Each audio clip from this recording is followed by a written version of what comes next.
Glück auf und Howdy aus Austin in Texas. Ja, wir sind jetzt fast 3 Jahre hier und irgendwie haben wir es ja nie aus dem Wohnzimmer oder im Garten geschafft. Darum haben wir uns überlegt, wir nehmen euch einfach mal mit jetzt zu unseren Top-Orten hier in Austin und heute geht's los mit den Top 3 Aussichtsplattformen. Vielleicht sind es auch 4 oder 5, ich weiß es noch nicht. Ihr wisst ja, wir haben immer keinen Plan, aber trotzdem viel Spaß bei diesem Video. Die 8er Miles in Texas, der Weg war nicht leicht. Doch jetzt stehen sie hier unter dem weiten Himmel, unendlich und weit.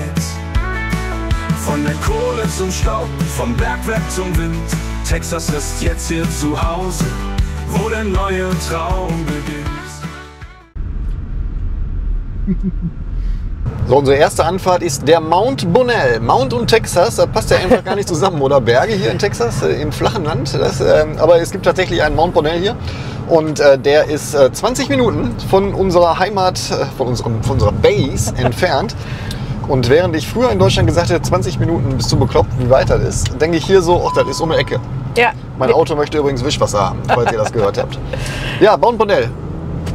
20 Minuten. Und André sagte das schon, wir haben uns echt, was das angeht, total verändert. Weil 20 Minuten ist jetzt tatsächlich schon fast um die Ecke. Naja, oder? Du fährst ja auch nicht. Ich fahr nie. Wo ist denn Mount Bonnell? Wie, wo ist denn Mount Bonnell? Ja, wo ist denn Mount Bonnell? Ja, in Austin. Ja, wo denn da? Ja, am Fluss. An welchem? Am Colorado River. Nein, ich wollte eigentlich darauf hinaus, in welchem Stadtteil das ist. Central Austin. Nein. Ist es nicht Central Austin? Ist das nicht irgendwann mit T? Terrytown zum Beispiel? Ist das in Terrytown? Ich glaube, das ist in Terrytown. Bleiben Sie dran, wir nehmen Sie mit nach Terrytown oder nach dem, wo Tina sagt.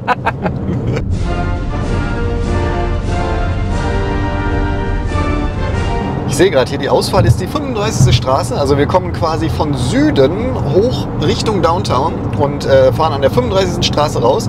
Und da ist auch Camp Mabry. Und Camp Mabry ist das Hauptquartier der texanischen National Guards, der Nationalgarde. Und wenn ihr mal in Austin seid und ein bisschen euch für Technik und sowas interessiert, dann könnt ihr da rein. Das ist kostenlos, es ist ein Museum da. Die haben von F4 bis F16 und ein paar Panzer da rumstehen. Also wer sich dafür interessiert, kann da gerne hin. Ist kostenlos, aber ihr müsst einen Ausweis mitbringen, denn das ist tatsächlich auf dem Kasernengelände. So, da sind wir und jetzt stehen wir vor der Herausforderung. Wir müssen nämlich da hoch und das sind fast 100 Stufen. Manche sagen irgendwas um 99, manche 106. Müssen wir mal zählen. Ich glaube, die 7 machen den Braten auch nicht fett. Ja, da geht's jetzt hoch. Aussichtsplattform Nummer 1. Hast du schon gezählt, Tina? 20. Keine Ahnung, nein. So, kleine Anekdote, kommen dir 2 Inder entgegen, stinkt nach Weed. War gar keine Anekdote.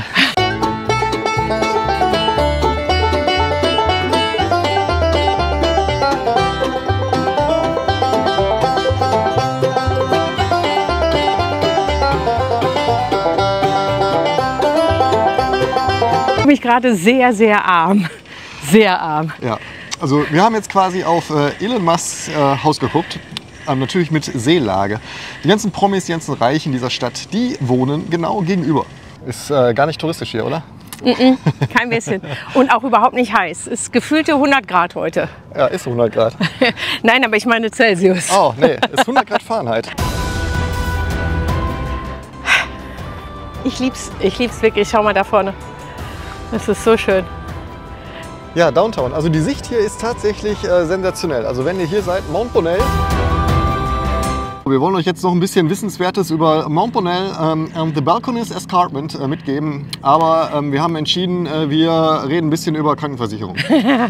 Also wenn wir oft genug Krankenversicherung sagen in diesem Video, dann wird dieses Video gepusht bis zum geht nicht mehr. Und darum, lass uns noch 2-mal Krankenversicherung sagen. Was wollten wir sagen? Krankenversicherung. Also Krankenversicherung in den USA ist viel, viel besser als in Deutschland. So, das ist wirklich damit, dass oder ihr teilt das Video einfach, dann brauchen wir auch nicht so oft Krankenkasse zu sagen. Ja, vielleicht ist ja auch ein Krankenkassenchef dabei von einem der 148 Krankenkassen. Ach, wir driften ab, Schatz. Wir driften ab. Nein, wirklich, hier ist es so wunderschön. Es ist die beste Aussicht auf Downtown, die du erwandern kannst. Genau, erwandern. Wir zeigen euch gleich noch 2 andere Aussichtsplattformen und dann könnt ihr selbst entscheiden, was mehr wert ist. Weißt du, was ich gerade feststelle? Ich habe absolut die richtigen Schuhe heute dafür an. Ja. Ich fühle mich wie ein Holländer. Holländer? Ja, mit Flipflops wandern gehen. So rennen die Holländer in den Alpen. Ja, genau. Da haben wir auch schon Geschichten erlebt. Oh Mann.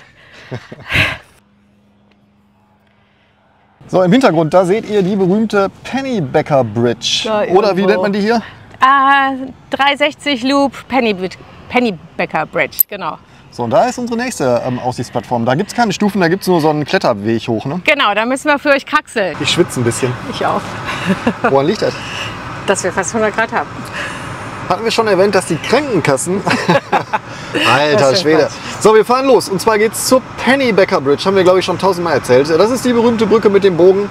Ihr entschuldigt bitte mein Äußeres hier. Ich mache gleich Photoshop drüber und dann mache ich mich zu einer Maus. Ne? Es ist übrigens eine aufregende 10-Minuten-Fahrt bis zum nächsten Aussichtspunkt in dieser Pennybacker Bridge. Und wir haben gerade festgestellt, die Pennybacker Bridge, die kennt das Navi nicht. Also wenn ihr dahin wollt, dann gebt ihr bitte ein 360 Bridge, also 360 Brücke. Weil wegen Aussicht und 360 Grad und so, ihr versteht schon, ne?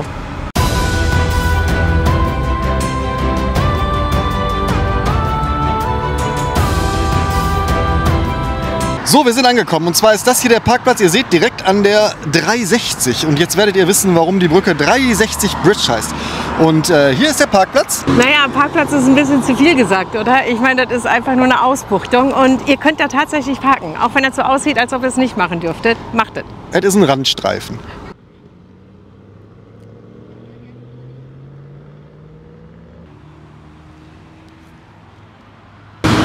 Nur damit ihr nicht denkt, es gibt hier keinen offiziellen Weg. Es gibt hier keinen offiziellen Weg. Also ihr müsst schon ein bisschen klettern, ne? Aber es lohnt sich. Kommt mal mit.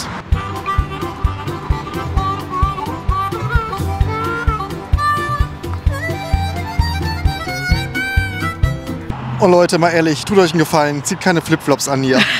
Das ist zwar kein Hochgebirge, aber die Steine in Texas sind echt glatt. Ja, das stimmt. Das stimmt. Da hinten ist tatsächlich gerade jemand runtergefallen. Grinst du? Ja, weil ich hab Flipflops an. Aber ich gehe den leichten Weg. Es gibt hier 2. Bleiben Sie dran.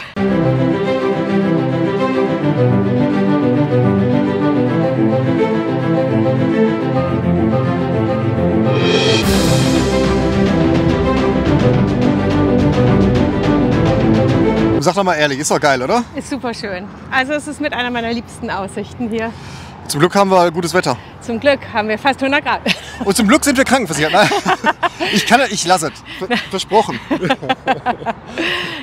Ja, das ist tatsächlich einer der schönsten Plätze hier, für uns zumindest, wenn es um Aussicht geht. Ne? Also wir waren eben Mont Bonnell, jetzt sind wir hier 360 Bridge und als nächstes geht es zum größten Restaurantkomplex der USA mit einem hervorragenden Blick über den See oder Fluss, der da aufgestaut wird, wenn Wasser drin ist. Wir wissen es nicht. Es ist gerade wieder trocken, oder? Ja, aber ein kleiner Tipp, wenn ihr mal in Ruhe was essen wollt, bringt ein Picknick mit hier hoch. Es gibt überall hier so kleine Buchten, wo ihr ganz in Ruhe über den Fluss schauen könnt, die tolle Aussicht genießen könnt und einfach ein wunderschönes Picknick machen könnt, wie wahrscheinlich dann 100 andere auch an diesem Abend. Ihr werdet nicht alleine sein, das kann ich euch versprechen. Also, wir genießen noch ein bisschen die Aussicht und dann geht's wieder runter. Für die Golfinteressierten unter euch, es gibt den PGA-Platz, also der einzige PGA-Platz hier in Austin, der ist dahinter, gehört zum Austin Country Club. Da kann man kein Mitglied werden, da nur auf Einladung. Und ich habe gelesen, dass die Aufnahmegebühr... Wir wurden nicht eingeladen. Nicht, aber die Aufnahmegebühr beträgt 1 Million US-Dollar. Ich sagen das von hier aus Boote. Das ist, ich wollte gerade sagen, das ist übrigens ein schöner Tipp hier. Unter der Brücke, da unten drunter, da gibt es eine Bootshaltestelle. Und da könnt ihr online buchen schon mal vorher. Und zwar bieten die hier an, von der Brücke aus halbe Stunde Fahrt Richtung Seashore Café. Da müsst ihr mal googeln nach. Das ist ein traumhaft schöner Platz mit einem kleinen Bootsanleger. Dann karren die euch dahin, dann könnt ihr Mittagessen da, also gibt es Burger und Bier. Dann holen die euch wieder ab und fahren euch wieder zum Auto. Das lohnt sich auf jeden Fall und ist totally affordable. Absolut richtig. Müsst ihr alle an Krankenkasse sparen. Jeez. Das ist übrigens genauso bescheuert, ein schwarzes T-Shirt bei den Temperaturen anzuziehen. Ihr seht, ich laufe ein bisschen aus, aber was auch bescheuert ist im Staate Texas, weil ich habe es gerade gerochen, wurde THC verboten. THC. Und das hat das hat ganz schöne Auswirkungen. Denn alle Produkte, die auch mit THC angereichert sind, und es gab ja hier gerade so einen Trend mit THC-Sodas, also so Cola-Fanta-Getränke mit THC drin. Warum, weiß ich auch nicht, aber das gibt es nicht mehr. Auch jegliche Creme, wo THC drin ist, die vielleicht schmerzlindernd ist in Texas verboten. Wie lange dieses Gesetz bleibt, ich habe keine Ahnung. Da gibt es bestimmt ein bisschen Widerstand, aber erstmal sind die Sachen raus aus den Regalen. So, da sind wir wieder. Ich kann es kaum erwarten, bis die Klimaanlage hier wieder auf minus 18 Grad runterkühlt. Warte mal, ich habe hier Salz im Auge. Hier wird nichts geschnitten. Seht ihr mich noch? Ich sehe euch nicht mehr. Ist egal. Wir fahren jetzt zum Oasis. Also wenn ihr im Marco Polo... gibt es Marco Polo noch? Ich denke, ich weiß, online, bestimmt. Online immer, oder? Genau, auf der Faltkarte des Marco Polo Reiseführer. Da werdet ihr mit Sicherheit das Oasis finden. Und zwar ist das ein Restaurantkomplex. Da gibt es ein Restaurant drin, da gibt es ein bisschen so Krimskramsläden drin, ne? Und da gibt es auch eine Brauerei oben. Und ansonsten waren da mal ganz viele Geschäfte. Viele hatten letztes Mal, als wir da waren, zu. Ne? Ja, genau. Die waren da raus. Aber wenn ihr googelt danach, dann werdet ihr feststellen, das ist der größte Restaurantkomplex in den ganz USA. Das stimmt. Und jede Brücke ist auch die größte Brücke in ganz USA. Und alles kann man auch vom Weltraum sehen. Sowieso. Aber das ist tatsächlich das größte Restaurant in den ganzen USA. Und da fahren wir jetzt mit euch hin. Ja, wir werden aber nicht da essen, weil ich finde, das ist kein Restaurant. Egal, das Bier ist lecker. Nächster Punkt, Oasis. Bleiben Sie dran, es bleibt spannend.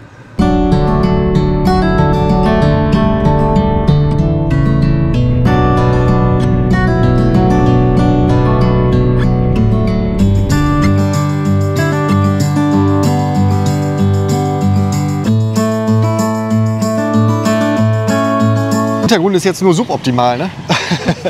Aber die haben da ein Parkhaus, das ist, ignoriert das einfach. Wir sind hier am Oasis und das ist, ja, guckt selber auf der Karte, ich blende das vielleicht gleich mal ein. Ein bisschen weiter weg, wir haben jetzt 20 Minuten gebraucht. Wir haben 20 Minuten gebraucht und das ist am bisschen Lakeway. Das ist ein Stadtteil oder ist das eine Stadt, Lakeway? Ich glaube, das ist eine eigene Stadt.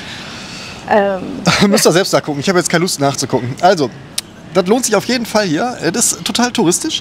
Und hier sind auch nur Touristen und wir. Also vom Restaurant her, da muss man sagen, das ist eine Pommesbude. Ne? Also klar, die haben hier ein bisschen gezapftes, ne? Aber auch nichts. Ich weiß gar nicht, ob die Draft-Bier haben, Lokales. Ich habe letztes Mal, glaube ich, Kona aus Hawaii getrunken, irgendwie, was auch noch niemals aus Hawaii ist. Es ist halt ein mexikanisches Restaurant und ich würde tatsächlich sagen, so, du kannst mittlerweile dort essen gehen, es ist besser geworden, aber es ist immer noch nicht so, dass man sagt, so, du fährst wegen des Essens hin, sondern du fährst tatsächlich wegen der Aussicht hin und die gucken wir uns jetzt an. Genau, die gucken wir uns an. Ja, da ist der Backes. Trotzdem schon ganz schön was los, ne? Heute ist Freitag. Ja, aber wir haben ja jetzt gleich auch schon nachmittags, ne? Wir haben nachmittags und ich schwitze mich schon, als würde ich, ihr seht das ja. Meine Güte. Erzähl ruhig. Das hier werdet ihr übrigens überall sehen, hier diese kleinen Herzchen, wie ihr das wahrscheinlich aus Köln kennt, aus der Kölner Brücke. Die findet ihr hier überall und die verkaufen die in so Läden für, keine Ahnung, $100. Und dann musst du da deinen Namen draufschreiben und das soll Glück bringen. $100? Nein, 20 oder so. Keine Ahnung. Wir übertreiben nicht. Haben wir schon erwähnt, dass wir mit der Krankenversicherung... Ach, ist egal. Hier sind auch wieder die Schlösser, seht ihr, die sind hier echt überall. Und das ist so ein Kitschgarten. Ich meine, schaut mal, das ist so kitschig, aber total niedlich. Ne? Auch wieder die Schlösser. Da hinten sind auch wieder Schlösser. Überall. Naja. Lustig, ich halte jetzt drauf und meine Frau ist jetzt gezwungen zu sprechen. Nein, bin ich gar nicht. So, wir gehen jetzt auf jeden Fall die Treppen da hinten hoch, denn da oben befindet sich ein Brauhaus, das gehört hier auch dazu. Ich weiß gar nicht, ob es jetzt auf, also das Brauhaus ist wirklich gut, aber wir gehen da hoch wegen der Aussicht. Genau, das Brauhaus ist open, da steht auf jeden Fall open. Ich hätte noch 28 Minuten, bis wir wieder weg müssen. Ja dann, passt doch. Burial Room heißt das übrigens, das finde ich sehr treffend.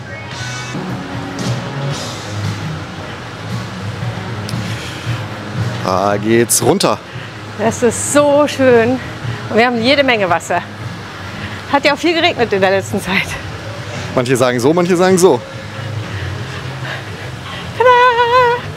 Guckt euch das mal an. Ist das nicht schön? Da ist wirklich viel Wasser da. Und das ist übrigens das Restaurant. Und zufälligerweise geht die Sonne da unter. Und da kann man dann abends sitzen und die machen Sonnenuntergangspartys. Das lohnt sich auf jeden Fall. Schönes, kühles Bier dabei. Essen hatten wir schon, ne? Essen hatten wir schon. Hat das schon mit der Krankenversicherung auch? Ach, Schatzi. Nein, aber schaut mal, wirklich. Die Häuser da sind auch ganz nett, ne? Ja, ich glaube, ich sollte mal einen Makler anrufen. Ich will da drin wohnen. Ich glaube, dann anrufen reicht nicht. Ich glaube, der will auch Geld haben dafür. Was? Warum? Ja, weil Turbokapitalismus. Ja, aber wenn du eine wieso? Krankenversicherung hast hier, dann ziehen die dir das quasi ab. Ja, entschuldigt bitte, ja? Ich bin, wie ich bin. So, basta. So, wir sind noch eine Etage nach oben gegangen und hier ist dann quasi, nicht nur quasi, hier ist der Biergarten der Brauerei. Und ich finde, wir haben uns jetzt ein Bier verdient und das trinken wir jetzt genüsslich. Dann quasseln wir noch ein bisschen und dann müssen wir wieder nach Hause, weil ich gleich tatsächlich noch einen Interviewtermin für einen Podcast habe. Und ich werde total geschwitzt vor diese Kamera gehen. Egal.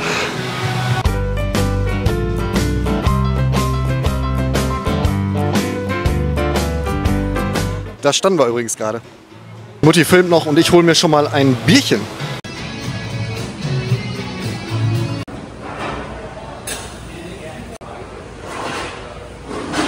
Problem, was ja meine Holde hat, ist, die trinkt kein Bier, die trinkt eigentlich nur Wein oder dieses Hart-Seltzer. Und das ist in Brauereien eigentlich nicht schwer, aber hier schon. Und darum ist sie jetzt auf der Suche nach einem erfrischenden Kaltgetränk. Bleiben Sie dran, es bleibt spannend. Wer in Texas übrigens mal nach Bier sucht, ich mag ja dieses IPA hier ganz gerne. Das sieht immer so ein bisschen milchig aus, wenn ihr Hazy nimmt. Aber ich finde, das schmeckt sehr, sehr gut und das hat ganz schön Wumms. Also Hazy IPA ist meine klare Empfehlung. Alrighty, also wenn ihr hier hinkommt und den Sonnenuntergang genießen wollt, was sehr häufig ist, weil wir eigentlich immer Sonne haben, ihr könnt hier nicht reservieren. Null, niente. Aber das macht natürlich nur Sinn, wenn ihr so eine Front-Row-Platz bekommt. Und darum hat meine Frau einen unfassbaren Tipp für euch. Hört genau hin. Kommt einfach nach oben, hier in die Brauerei. Und hier braucht ihr nämlich, ja, also die meisten wissen das gar nicht, dass du hier hochlaufen kannst. Du hast hier Essen, du hast hier Trinken, alles und genau den gleichen Ausblick. Wenn nicht sogar noch ein bisschen schöner, weil ein bisschen höher. Absolut. Und wir waren gerade auf dem Parkplatz und da haben wir eine Palette Malz gefunden. Also das ist ein Hinweis darauf, dass sie tatsächlich ihr Bier hier selber brauen. So, das war ein bisschen was anderes von den Achtermeyers. Wir haben uns überlegt, irgendwie, es ist ja auch langweilig, wenn wir immer nur zu Hause rumsitzen. Wir können auch unterwegs Scheiße labern. Und darum hatte meine Frau die sensationelle Idee, lasst doch immer die Top 3 machen und dabei ein bisschen quatschen. Das war jetzt heute vielleicht noch nicht so ergiebig, was den Inhalt angeht, aber vielleicht kriegt ihr durch so ein Format ja auch ein bisschen mehr mit, was die Umgebung hier in Austin angeht. Absolut, weil ich bin so verliebt in diese Stadt und ich möchte... Ich dachte, du bist verliebt in mich.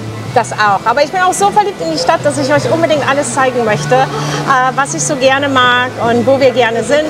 Und vielleicht helft ihr uns einfach mal und sagt uns, was ihr gerne sehen möchtet. Also wo sollen wir hinfahren, was wollt ihr sehen? Wir haben zum Beispiel mal geplant, einen perfekten Tag zu machen hier in Austin. Also wenn ihr nur einen Tag in Austin seid. Ja, also das ist schon Tradition. Also wir kriegen ja viel Besuch aus Deutschland, die zum ersten Mal auch in Texas sind oder zum Beispiel Freunde von uns, die waren zum ersten Mal in den USA überhaupt.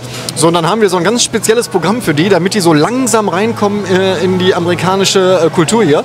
Und das wäre so ein perfekter Tag. Ne? Und da würden wir immer Ausschnitte von zeigen. Ne? Also ich kann jetzt kein 24-Stunden-Video drehen. Und eins werde ich auch mit Sicherheit nicht drehen. Das sind irgendwelche Supermarktvideos, wo wir zeigen, wie teuer was wie ist oder so. Warum eigentlich nicht? Weil mir das so am Sack geht. Ey. Das machen 80.000 Leute. Nein, also das Ziel muss ja sein, wir nehmen euch mit zu coolen Orten, ne? Und labern den gleichen Quatsch, wie wir sonst auch labern. Ja. Vielleicht ist das ja ein bisschen Mehrwert. Also ich werde immer noch auch Business-Videos machen, weil ich glaube, das interessiert euch auch ganz brennend hier.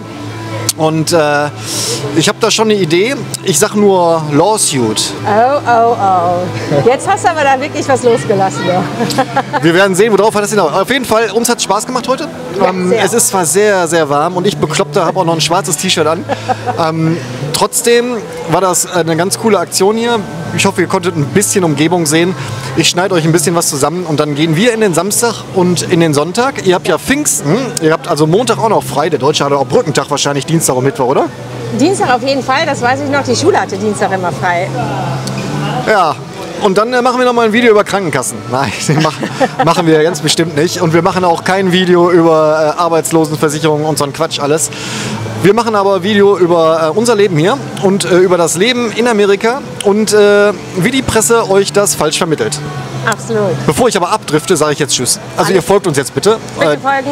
Denn ich habe mir vorgenommen, mittwochs immer ein Business-Video und am Wochenende wollen wir mal so einen Quatsch machen, wie wir das jetzt machen. Ja, genau. Ich weiß, werden wir sowieso nicht machen. Aber wir nehmen es uns vor und wir wollen das gerne, weil wir wirklich Spaß daran haben. Aber manchmal überholt uns einfach das Leben und wir haben halt einfach wichtige Dinge zu tun. Wie zum Beispiel Hähnchen. Nein, wie zum Beispiel arbeiten, weil Ach wir ja, uns müssen wir den auch ganzen noch. Quatsch hier leisten können. Ja, wir wollen ja Mitglied in diesem Golfclub werden. Und da fehlen uns noch 999.999 $. $1 habe ich schon. Ja, siehst du, dann sind wir schon der Mitgliedschaft ganz nah.